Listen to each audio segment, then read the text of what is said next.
What's up, Fox? Dan Fox here, and this is a very different view of the room for the first time in a while, and I want to talk about some upgrades that I have made to the test bench, or just changes in general for the test bench since things have changed since the test bench. I said that so many times. So the first and probably most notable change is going to be the motherboard. Back in the day when I first made a video, I actually touted the idea of buying a cheap motherboard that came with a warranty, so that way if you break it, it's not a big deal.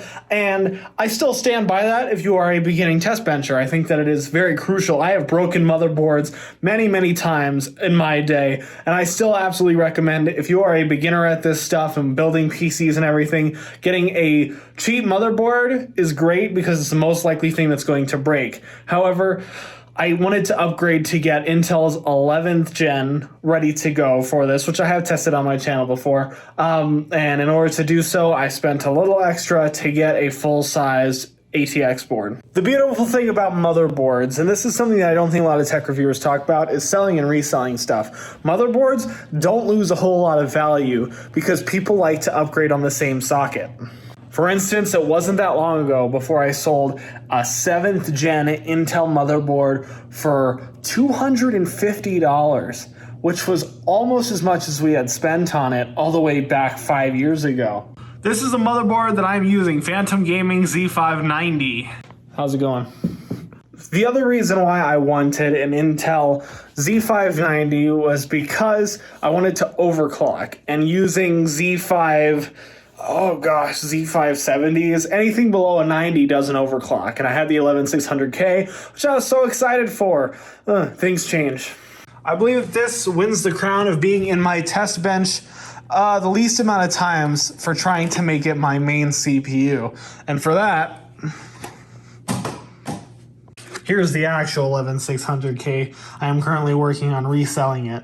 And the reason why I'm aiming at that is because 10th gen has so many offerings for so much cheaper than 11th gen that do just as good. The CPU that I've had on the test bench the longest was the i5-10400. I still stand by that chip. That chip is amazing. However, I sold it to pad my wallet a little bit before 11th gen came out, so that way I could buy 11th gen without straining the wallet too hard.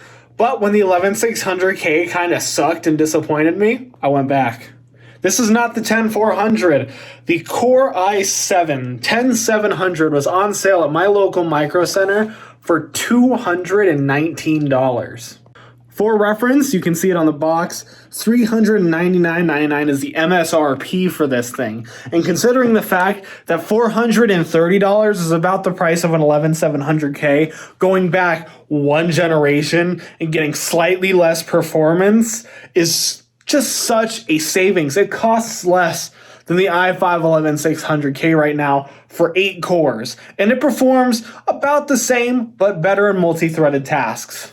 Something else you may have noticed is this lovely looking fan here, and again, I actually had to get this because of the 11600K. With an i7 10700, had I known how cool it was going to run, I wouldn't have bought this. However, the 11600K required a hefty fan to work, and I still just decided to keep it because it was out of warranty. And to be honest with you, having a good CPU fan is great if I ever want to have something. For instance, I'm sure 12th gen is going to be a hot oven, and it's going to be great to be able to run it pretty cool with a Noctua fan. However, I don't believe in spending $100 on a brown fan, so I went a little cheaper and got the Noctua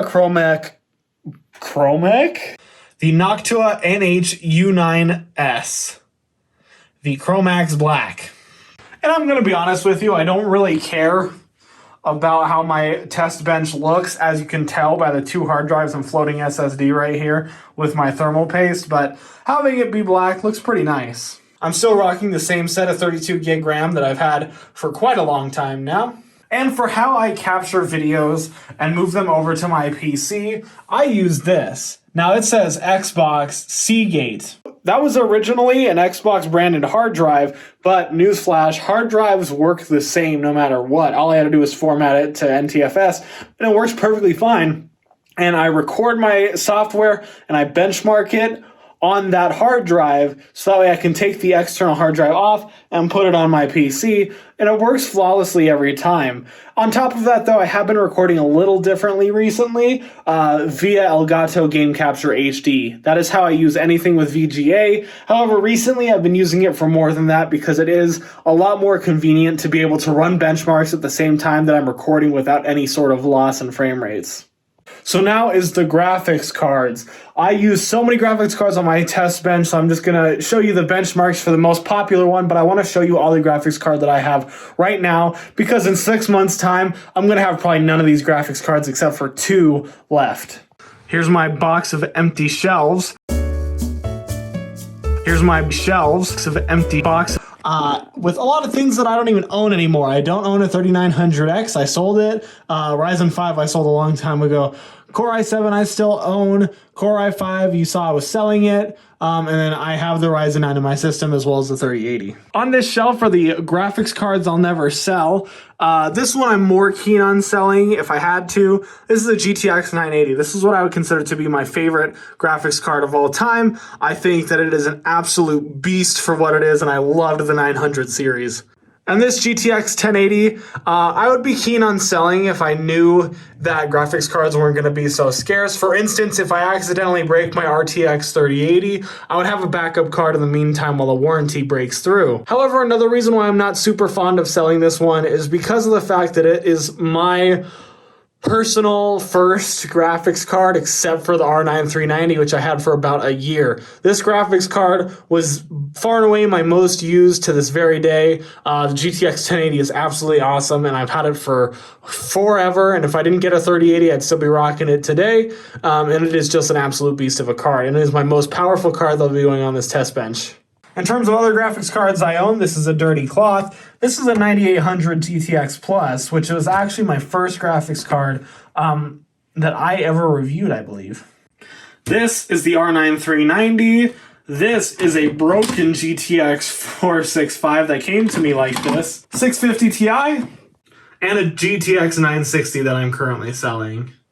This is what my test bench looks like when it's at its most powerful, as I will now be putting the 3080 in this. Like always, let's get to the benchmarks.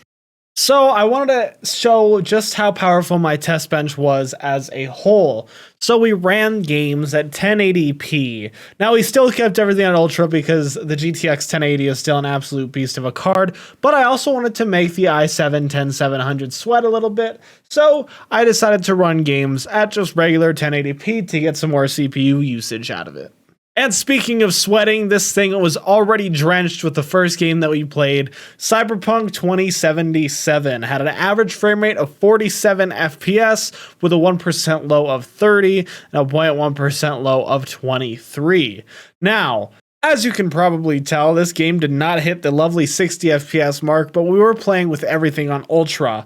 And for me, back in the day, this was the one game that was like, dang, I really wish I had a 3080 to play this, because of the fact that it did only run at 47 FPS. Even with high and medium settings at 1440p, it would not hit 60 FPS. And this is 1080p with everything on Ultra High. So a pretty damning results for the GTX 1080. However, if you are comfortable with 30 FPS experience, this will be perfectly smooth for you. However, released in the year before was Doom Eternal, and Doom Eternal absolutely shreds on a 1080. We saw an average frame rate of 126 with a 1% low of 60 and a 0.1% low of 47. Now, this card is a beast. We had everything on Ultra Nightmare, the absolute highest settings possible at 1080p, and it was killing it, and we actually got to see some decent CPU usage out of this game as well. I was absolutely floored by just how good this ran, but the GTX 1080 is still a beast. Shadow of the Tomb Raider next, how we had an average frame rate of 88 with a 1% low of 62 and a 0.1% low of 30.1. We again had everything on the highest possible settings except for anti-aliasing, which I did put on SMAA 2X instead of 4X, but I feel like you'll probably go with 4X and have no issues at 1080p on the GTX 1080. Now Assassin's Creed Valhalla. We ran it with everything, unsurprisingly, on the ultra high preset at 1080p, and we hit an average frame rate of 41 with a 1% low of 33 and a 0.1% low of 26. So again, underneath the 60 FPS threshold, and it's games like these where the GTX 1080 really does show its age, considering that these are running at 1080p. However, the moment you drop any settings, for instance, back in the day when I used to play this game on my 1080, I ran it at medium at 1440p and it ran perfectly fine, close to 60 FPS. This isn't something to say that the GTX 1080 is bad, but it's also just a quick reminder that all graphics cards, even the famed most popular GPU on Steam charts, the 1060 is going to have an expiration date one day, and with the 700 series cards going to the wayside, it's only a matter of time before we say goodbye to our favorite generation of all time, the 10 series GPUs.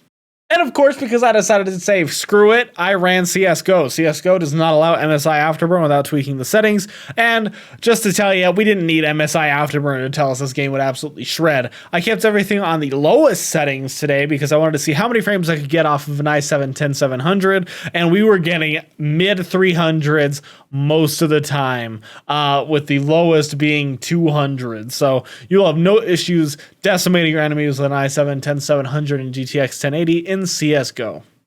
And those were all the benchmarks that I did. It's a very short benchmark this time around because I was also doing, showing you everything. If you're curious as to how I record benchmarks, I use MSI Afterburner. It has a built-in benchmark software which records not only average, but 1% and 0.1% lows. And I've been using that for quite a while now, and I absolutely recommend it if you want to get into testing your own games as well.